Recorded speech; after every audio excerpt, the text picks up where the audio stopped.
तो कहा कि राजा साहब बताओ क्या प्रश्न है। तो राजा ने कहा कि बताओ परमात्मा एक है या अनेक हैं तो रहते कहाँ हैं और करते क्या हैं। तो मंत्रियों ने कहा कि राजा साहब आप यदि ये पूछो कि हमारे राज्य में कितनी जनसंख्या है और कितने सैनिक हैं, कितने अस्त्र शस्त्र हैं, ये पूछो तो हम बता सकते हैं, किंतु परमात्मा कितने के हैं ये हमें पता नहीं है, और कहाँ रहते हैं, क्या करते हैं, इस बात का हमें अनुभव नहीं है। अब राजा के मन में जिज्ञासा और बढ़ गई कि इतने सारे मंदिर हैं, इतने सारे स्थान बना रखे हैं, क्या सचमुच परमात्मा बहुत सारे हैं या एक ही हैं। इसको जानने के लिए राजा कोई भी व्यक्ति मिले सबसे पूछना प्रारंभ कर देता है,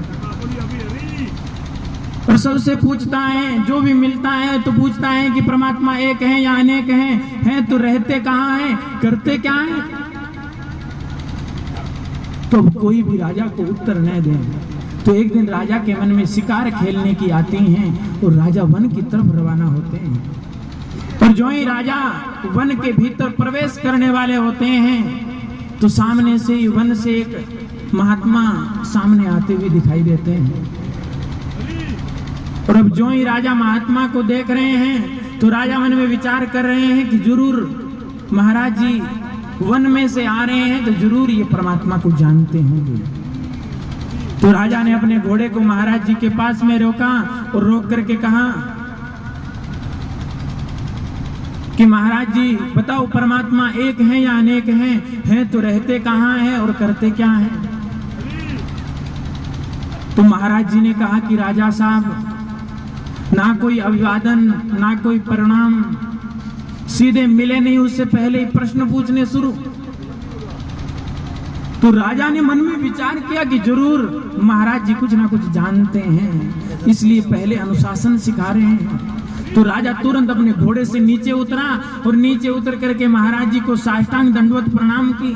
प्रणाम करने के बाद में महाराज जी को आसन पे बिठाया और फिर पूछा कि महाराज जी अब बताओ कि परमपिता परमात्मा एक है या अनेक हैं तो रहते कहाँ हैं और करते क्या हैं। तो महाराज जी ने कहा कि अच्छा राजा ये बताओ कि तुम इन तीनों प्रश्नों के उत्तर सामूहिक सुनना चाहते हो या एकांत में सुनना चाहते हो। तो राजा ने मन में विचार किया कि सामूहिक यदि सुना जाए तो सबके मन में जो भी शंका है वो समाप्त हो जाएगी, मैं अकेला सुन लूंगा तो थोड़े दिनों में भूल भी सकता हूँ। तो राजा ने कहा कि महाराज जी इन प्रश्नों के उत्तर यदि आप सामूहिक देंगे तो और ज्यादा बढ़िया रहेगा। तो महाराज जी ने कहा कि ठीक है राजा, तुम आयोजन करो, सबको इकट्ठा करो और मैं इन 3 प्रश्नों का उत्तर दूंगा।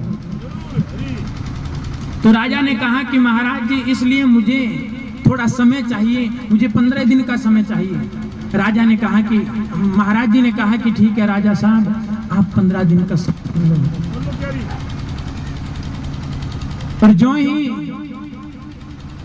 राजा के उन प्रश्नों का समाधान होने वाला है तो राजा भी मन में विचार रहा है कि महाराज जी जंगल की तरफ से आए हैं और वापस जंगल की तरफ मुड़ गए तो महाराज जी वापस मिलेंगे नहीं, इसलिए महाराज जी को 15 दिन यहीं रोक लेना चाहिए। तो राजा ने महाराज जी के लिए एक नगर में कोने पे कुटिया बनाई है और महाराज जी से निवेदन किया है कि महाराज जी मैं जब तक तैयारी करूं तब तक आप मेरे राज्य में ही निवास करो। महाराज जी ने कहा कि चलो ठीक है राजा साहब, मैं आपके राज्य में ही निवास करूंगा, मैं आपके यहीं रहूंगा। तो महाराज जी उस नगर में रहने लग जाते हैं, अपने हाथ से भोजन बना रहे हैं, अपने हाथ से भोजन ग्रहण कर रहे हैं। किंतु महाराज जी का एक नियम है कि जब वो भोजन कर लेते हैं तो टहलने के लिए जाते हैं। तो टहलने के लिए महाराज जी जा रहे हैं, घूमने के लिए महाराज जी जा रहे हैं। तो महाराज जी जिस रास्ते से जा रहे हैं उस रास्ते पे एक किसान का खेत है। तो महाराज जी 2-3 दिन लगातार उसी रास्ते से जाते हैं। तो किसान मन में विचार कर रहा है कि ये महाराज जी कौन है, रोजाना इधर क्यों आ रहे हैं, किस कारण से आ रहे हैं, मुझे पूछना चाहिए। तो किसान ने एक दिन महाराज जी के पास में जाकर के पूछा कि महाराज जी आप कौन हैं और आप यहाँ घूमने क्यों आते हो, इसका क्या कारण है। तो महाराज जी ने कहा कि अरे भाई, मेरा नियम है कि मैं जब शाम को भोजन कर लेता हूँ तो मैं थोड़ा घूमने के लिए आता हूँ, टहलने के लिए आता हूँ, भोजन पच जाए इसलिए। और महाराज जी अब किसान से खूब वार्ता करते हैं, किसान को भी बड़ी जीवन उपयोगी बातें प्राप्त हो जाती हैं और अब किसान और महाराज जी के बीच में मित्रता हो जाती है। अब जो है महाराज जी रोजाना टहलने के लिए जा रहे हैं और किसान जो है महाराज जी का इंतजार करता है और महाराज जी से रोजाना कुछ ना कुछ पूछता है और महाराज जी कुछ ना कुछ जीवन उपयोगी बातें बता रहे हैं। और महाराज जी ने एक दिन विचार किया कि राजा को इन 3 प्रश्नों के उत्तर देने हैं, इसलिए उत्तर यदि ज्यादा प्रामाणिक दिए जाएं तो बढ़िया होगा, उनकी शंका का समाधान हो पाएगा। इसलिए महाराज जी ने किसान से कहा कि अरे भाई, तुम मेरे कभी काम आ सकते हो। तो किसान ने कहा कि हाँ महाराज जी, मैं आपके काम आ सकता हूँ, आप जो भी आदेश करोगे मैं उस आदेश की पालना करूंगा।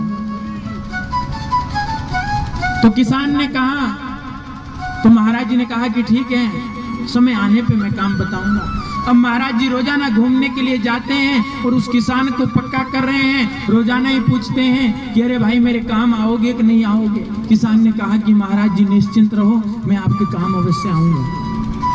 और अब इस प्रकार से 13 दिन बीत जाते हैं और राजा अपने आयोजन की सारी तैयारी कर लेता है, समस्त राजाओं को पत्र भेज देता है कि मेरे राज्य में एक विशाल सभा का आयोजन होने जा रहा है, उसमें 3 प्रश्नों का समाधान होने वाला है, समस्त मेरे मित्र राजा इस आयोजन में भाग लेंगे।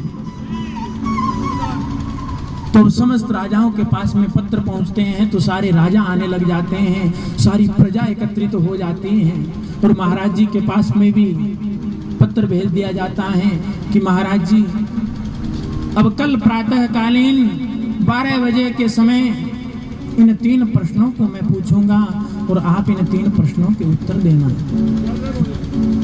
महाराज जी ने कहा कि ठीक है, मैं आने के लिए तैयार हूं। और अब अगले ही दिन ये आयोजन है और महाराज जी जो हैं वो किसान को दिन में जाकर के पूछते हैं कि भाई, मेरे काम आओगे कि नहीं आओगे, बता दो। तो किसान ने कहा कि महाराज जी, मैं आपके काम आ जाऊंगा। तो कहा कि ठीक है, काम आ जाओगे तो शाम को मेरी कुटिया पे आना। किसान ने कहा कि ठीक है महाराज जी। अब महाराज जी शाम को भोजन करते हैं और भोजन करने के बाद में किसान जो है महाराज जी की कुटिया में आता है और आकर के प्रणाम करता है और कहता है कि महाराज जी आदेश कीजिए, मुझे क्या करना है। तो महाराज जी कहते हैं कि अब तुम्हें संन्यास लेना है, भगवान लेवनो है। हमें किसान ही मन में विचार करोगे, महाराज जी पहला तो बेलीपा हागीड़ा करे और बड़ी काम की बात बताई, पर मैं 10 दिन हुए बेलीपा किए ने और महाराज जी तो ही तो भगवान देवण माते आई गया। किसान महाराज जी ने कहोगे, महाराज जी वो काम तो बड़ो दोरो है, दूसरो कोई काम बुलाओ तो कर सकूं, किंतु भगवान तो मैं हागी घड़ी कॉलेज है, लारे टाबरिया है, अब मैं होता 5 दिन कथा होना और बाद में कह दूं भाई भगवान ले लो तो लेवनो बड़ो दोरो बन गए। महाराज जी दूसरो काम बुलाओ कोई और। तो महाराज जी कहोगे 1 दिन वास्ते लेनो है। तो किसान कहोगे 1 दिन वास्ते लेनो है तो चलो दिखावा भड़े घरा अंठाई को पड़न। तो अब जो है किसान जो है वो महाराज जी से संन्यास ग्रहण करता है, भगवान वस्त्र धारण करता है। और जो ही भगवान वस्त्र धारण करता है तो महाराज जी जो है उसे सुंदर सन्यासी के रूप में सजाते हैं और स्वयं जो है किसान वाले वस्त्र पहन लेते हैं। और अब जो है महाराज जी किसान के रूप में और किसान महाराज जी के रूप में। अब महाराज जी किसान से कहते हैं कि अरे भाई, हमें अब राज दरबार चलना है, राजा के उन 3 प्रश्नों का उत्तर देना है। तो किसान ने विचार कर लिया कि महाराज जी, अब तो आप मुझे मरवाओगे, मुझे प्रश्नों के उत्तर आते नहीं हैं और राजा मुझे फांसी पे चढ़ा देगा। महाराज जी, ये भगवान आप अपना पास में